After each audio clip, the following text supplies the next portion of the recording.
जय गुरुदेव। जय हो बाबा नीप करोली महाराज की जय। साथियों नमस्कार, स्वागत है आप सभी का आपके अपने YouTube चैनल पर।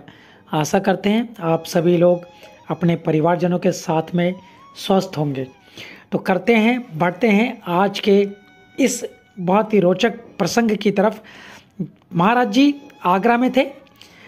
ऐसा रोचक प्रसंग है जहां पर महाराज जी ने अपनी एक भक्त की, जो कि 76 वर्षीय वृद्धा थी, उसकी पीड़ा अपने ऊपर ले ली और किस तरह से उस भक्त की पीड़ा अपने ऊपर ली उसके बारे में पूरा विस्तार से बात करेंगे। बने रहिएगा हमारे साथ में इस प्रसंग में, इस चमत्कारिक प्रसंग में लास्ट तक। एक दिन शाम की बात थी जब महाराज जी आगरा में थे। आगरा में महाराज जी अपने एक भक्त के यहाँ पर थे और महाराज जी को जिन भक्तों ने देखा, वहाँ पर जो भी भक्त थे उन्होंने देखा, तो ऐसा महसूस हो रहा था कि महाराज जी बहुत ही चिंतातुर लग रहे थे। यानी कि उनको ऐसा लग रहा था जैसे काफ़ी बड़ी चिंता में वह डूबे हुए हैं। भक्तों ने बताया कि महाराज जी बरामदे में बार बार नीचे ऊपर इधर उधर चक्कर काट रहे थे। भक्तों ने पूछना चाहा पर महाराज जी ने उन्हें इस बात का कोई जवाब नहीं दिया। ऐसा लग रहा था महाराज जी के ऊपर नीचे चक्कर लगाने से, इधर उधर भटकने से, कि जैसे महाराज जी किसी भक्त की पीड़ा को अपने ऊपर ले रहे हों। क्योंकि जो भी महाराज जी के भक्त महाराज जी के साथ में रहा करते थे, वह महाराज जी की जो चिंता होती थी उनको देखकर वह समझ जाया करते थे। और ऐसे ही वह काफ़ी देर तक इधर उधर घूमते रहे। कुछ घंटे बीते, 2 घंटे के लगभग जब समय बीता तो महाराज जी कुर्सी पर बैठ गए और उन्होंने अचानक बोला कि मेरे लिए चाय लेकर आओ। इसी दौरान जब तक वह चाय महाराज जी के पास आती, एकदम अचानक टेलीफोन की घंटी घनघनाई। जब टेलीफोन की घंटी घनघनाई तो सभी लोग देखने लगे टेलीफोन की घंटी बज रही है।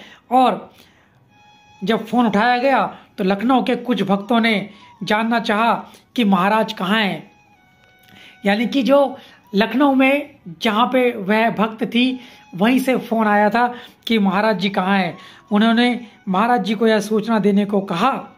क्या सूचना थी वह यह सूचना थी कि पहाड़ वाली जो उनकी भक्त थी, 76 वर्षीय वृद्धा जो उनकी भक्त थी, उनका लगभग 2.5 घंटे तक ऑपरेशन चला और वह ऑपरेशन सफल रहा। यह जो ऑपरेशन सफल रहा तो इससे यह प्रतीत हुआ कि अपने ढंग से, अपने तरीके से महाराज जी ऑपरेशन के दौरान उस वृद्धा के पास ही थे।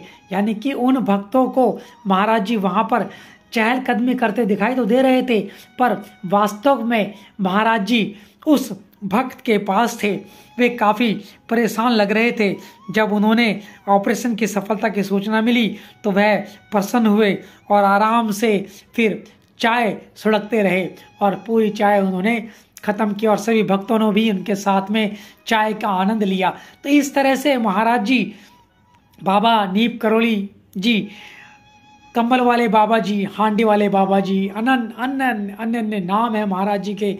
जिस भी नाम से महाराज जी को पुकार लो, सच्चे मन से महाराज जी को पुकार लो, आपकी व्यथा को, आपकी पीड़ा को महाराज जी स्वयं हर लेते हैं। तो आशा करते हैं आपको आज का ये प्रसंग अत्यंत ही पसंद आया होगा। तो आपको आगे कहने की आवश्यकता नहीं है, आपने अपना काम करना है। महाराज जी हमसे हमारा काम करवा रहे हैं। तो आज के लिए इतना ही।